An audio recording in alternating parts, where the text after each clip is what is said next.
Le programme génétique, c'est évidemment l'idée qu'on est génétiquement programmé. Qu'est-ce que ça veut dire? Ça veut dire qu'on aurait la possibilité, disons, de savoir qui on est, ce qu'on est et ce qu'on va devenir en fonction de ce programme génétique.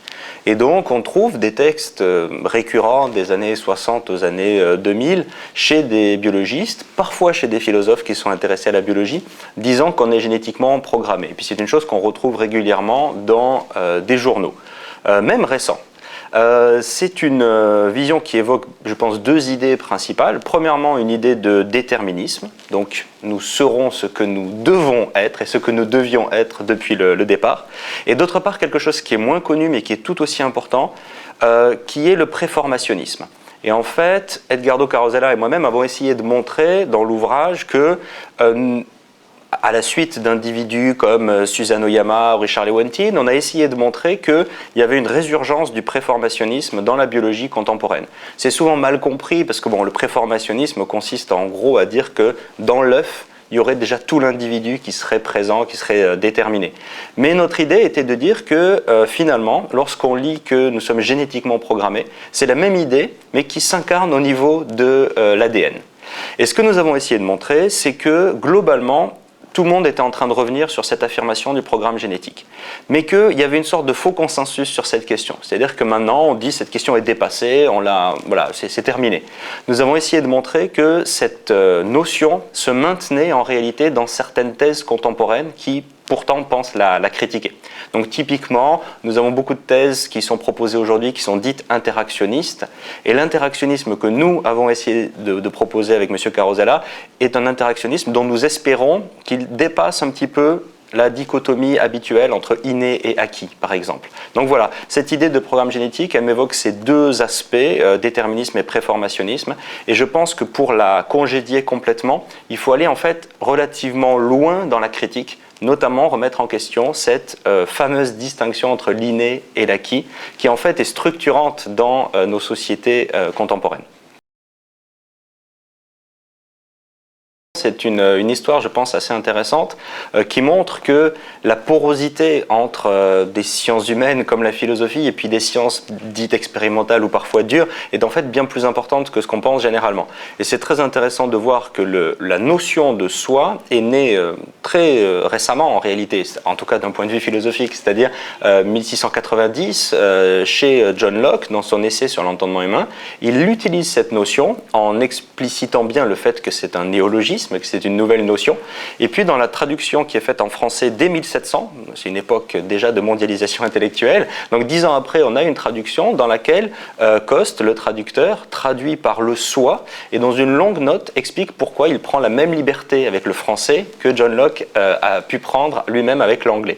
Donc c'est une notion relativement récente d'un point de vue philosophique et qui sert en réalité pas tant à penser l'identité d'un être que la capacité de cet être à comprendre son identité. Autrement dit, le soi, ça va être le soi de l'identité humaine, l'humain qui est capable de comprendre sa propre identité. Et de manière très intéressante, lorsque Burnett, donc ce très grand immunologiste fondateur de la théorie du soi et du non-soi, lorsqu'il utilise cette notion, il l'emprunte à un ouvrage de 1929 qui s'appelle La science de la vie, The Science of Life, de Wells et Huxley, et il utilise le dernier chapitre de cet ouvrage dans lequel les auteurs proposent une sorte de vision écologique de l'organisme en disant on pourrait s'inspirer de Jung, on pourrait s'inspirer des réflexions sur, disons, les réflexions qui ont été proposées par la psychologie et la psychanalyse sur la notion de soi. Et alors on a une histoire assez claire où la notion de soi vient de la philosophie, est transposée à la psychologie et est empruntée par des biologistes pour penser l'organisme. Et Burnett va se précipiter sur cette notion. Ça correspond finalement à une intuition qu'il avait depuis un petit moment. Le système immunitaire serait capable de prendre conscience, bien sûr c'est métaphorique, au niveau de l'organisme, de ce qu'est l'organisme. Et le système immunitaire serait capable de dire « ça c'est moi, ça c'est pas moi, c'est le soi, c'est le non-soi ». Voilà cette idée que prend Burnett à la psychologie et en un sens à la philosophie. De fait, des philosophes des sciences et historiens des sciences ont proposé de voir dans le soi et le non-soi des métaphores plutôt que des notions scientifiquement, disons, convenablement construites. je pense que c'est en partie vrai, puisqu'il y a un emprunt, comme je viens de le décrire, il y a véritablement un emprunt à la psychologie et à la philosophie dans cette notion de soi. Et clairement, c'est simplement de manière métaphorique qu'on va pouvoir dire que le système immunitaire connaît le soi. Il ne le connaît pas, simplement il va être construit sur la base de ce que sont les antigènes du soi, et il va donc répondre à des antigènes dits du non-soi, selon ce que dit la théorie du soi et du non-soi. Donc, il y a une part de métaphore dans cette notion. En revanche, il me semble qu'on ne peut pas ramener le soi et le non-soi à des métaphores. C'est-à-dire que la théorie du soi et du non-soi, nous avons essayé de montrer qu'elle était véritablement une théorie.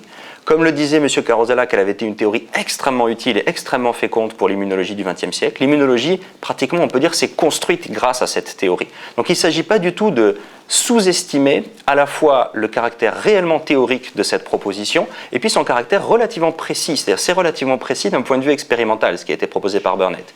Et nous avons essayé de prendre très au sérieux cette théorie, même si, in fine, c'était pour montrer quels étaient ses défauts. Je dirais que ça va de pair, c'est-à-dire que c'est parce que ce n'est pas uniquement une métaphore qu'il est important et intéressant de réfléchir à l'adéquation actuelle de cette théorie. Si vous vous intéressez aux mots qui sont utilisés, vous avez des cellules qui sont cytotoxiques, donc qui sont véritablement donc, des destructrices, vous avez des cellules qui sont appelées les tueuses naturelles, etc., etc. Donc vous avez un vocabulaire de défense et d'attaque jusque dans les aspects les plus strictement moléculaires de l'immunologie. Je pense que c'est normal, c'est-à-dire que c'est comme ça qu'on a compris l'immunité, comme un système de défense. C'est même pas complètement faux, effectivement c'est l'un des aspects de ce que fait le système immunitaire, mais je pense que c'est un tout petit peu dangereux, d'une part parce que ça nous oriente vers un certain nombre d'interprétations sur ce qu'est le système immunitaire. Deuxièmement, ça nous oriente vers des interactions entre immunité et société qui, à mon avis, sont susceptibles de faire problème. Et puis troisièmement, ça fait qu'on a largement négligé d'autres aspects de ce que fait le système immunitaire.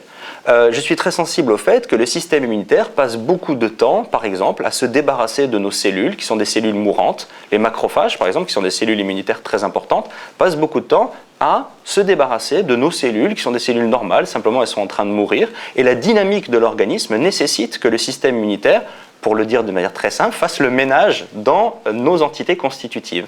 Et donc, je pense que la troisième difficulté de ce vocabulaire guerrier, c'est que ça a fait que les immunologistes se sont principalement intéressés à l'aspect véritablement destructif, destructeur du système immunitaire à l'égard des entités dites étrangères. Et ça, c'est peut-être une petite méprise. Le système immunitaire ne fait pas que ça.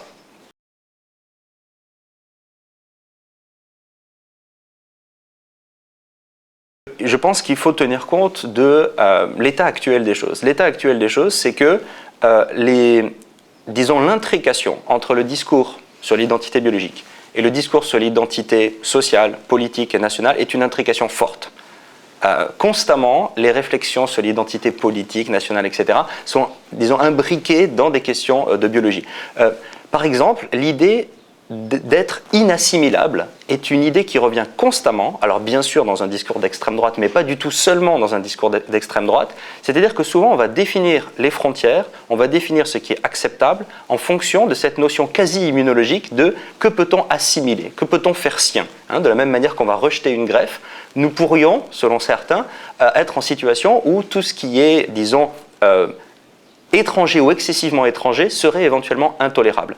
Je vous donne juste un exemple. Lorsque les gens posent purement et simplement que, bien sûr, la Turquie ne fait pas partie de l'Europe, c'est extrêmement intéressant. C'est-à-dire que la suggestion, je suis quasiment sûr, c'est que la Turquie ne serait pas assimilable dans l'Europe. Mais du point de vue géographique et historique, c'est extrêmement discutable. Il n'y a aucun spécialiste de ces questions qui vous dirait de but en blanc, bien sûr, la Turquie fait ou ne fait pas partie de l'Europe. C'est typiquement une question sur laquelle les hommes politiques, je crois, ont une vision de l'identité, c'est-à-dire une vision des frontières, qui est dépendante d'une certaine conception, à mon avis, héritée, même inconsciemment, de la biologie. Donc ces interactions sont extrêmement fortes. Et elles sont historiquement extrêmement fortes. Ce qu'on appelle l'organicisme, c'est une manière de penser la société comme un organisme. C'est une idée qu'on trouve chez Platon, dans la République, c'est une idée qu'on trouve d'une manière très différente chez Rousseau. Et par exemple, l'expression de corps social est une expression que nous utilisons tous. Elle est utilisée dans la Déclaration des droits de l'homme, elle est utilisée dans la Constitution à plusieurs reprises, et elle ne nous choque pas. Nous serions un corps social. Tout ça me semble tout à fait intéressant, mais me semble susceptible de poser un certain nombre de problèmes. Donc notamment parce que je crois qu'il n'y a pas de lien direct entre ce qu'est un organisme et ce qu'une société a à être. Je pense que ce lien est complexe et qu'il est souvent simplifié. Cela étant dit, à partir du moment où le lien est très souvent fait, ce que nous avons essayé de proposer avec M. Carosella, c'est de dire si vous voulez absolument prendre modèle sur la biologie pour penser l'identité politique et sociale, alors au moins prenez la peine de voir que l'identité biologique ne doit pas être pensée en 2010 comme elle était pensée dans les années 50. Et donc, ce que nous avons dit, c'est si vous voulez absolument prendre pour modèle la biologie, eh bien vous allez être surpris de constater que la biologie est plutôt une discipline qui, en ce moment, se pose la question de savoir comment l'autre est intégré, comment l'autre est constitutif de nous-mêmes, et c'est l'objet même de notre travail d'essayer de dire que l'autre est en nous, d'un point de vue biologique, l'autre est toujours en nous. Et donc, nous avons essayer de proposer aux individus qui veulent absolument prendre modèle sur la biologie, disons de constater que la biologie disait plutôt quelque chose de ce type-là à l'heure actuelle. En tout cas, c'est ce que nous défendons. Et d'autre part, nous maintenons notre vigilance, nous continuons à dire même notre vision de la biologie, que nous pensons plus adéquate que la vision de l'identité biologique habituellement proposée, même elle n'a pas à être prise comme un modèle absolu indiscutable. Nous sommes dans une société dans laquelle la biologie peut faire partie de nos objets de réflexion, mais nous n'avons pas à calquer purement et simplement ce que nous dit la biologie pour comprendre ce que nous sommes ensemble, ce que nous sommes dans une société.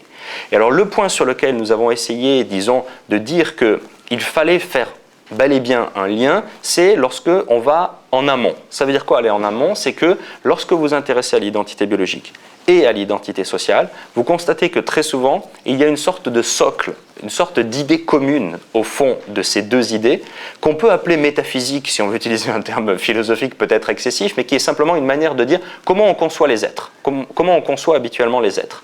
Et ce que nous avons essayé de montrer, c'est qu'il y a au soubassement de bien des conceptions de l'identité, une thèse finalement substantialiste sur l'identité. Ça a l'air compliqué, ça ne l'est pas du tout. Ça consiste simplement à dire que ce que nous sommes serait prédéfini quelque part. Et nous serions la réalisation de quelque chose qui préexiste à ce que nous sommes en ce moment. Et ça, c'est une idée qui est le soubassement de plusieurs thèses en biologie et de plusieurs thèses du point de vue de l'identité sociale. Et donc de ce point de vue, oui, je pense qu'on peut, disons, en remontant en amont, on peut effectivement mieux comprendre les liens entre identité biologique et identité sociale. Et c'est ce que nous avons essayé de faire, par exemple, en montrant qu'il y a une sorte de match, si vous voulez, entre Leibniz et John Locke. Leibniz a écrit un livre qui s'appelle « Les nouveaux essais sur l'entendement humain » pour répondre à John Locke. Et nous avons d'une certaine manière eu l'impression que ce match se rejouait régulièrement dans l'histoire de la pensée et que peut-être nous sommes dans un de ces matchs aujourd'hui. Ce match, c'est un match de nouveau dans lequel la plupart des gens pensent l'identité de manière substantialiste et nous avons pensé que la thèse de John Locke, bien sûr très très modestement reprise par nous, était susceptible, disons, de nous apporter un autre éclairage sur ce qu'était l'identité et du coup avoir des conséquences, je dirais, à la fois sur la biologie et sur les aspects sociaux et politiques.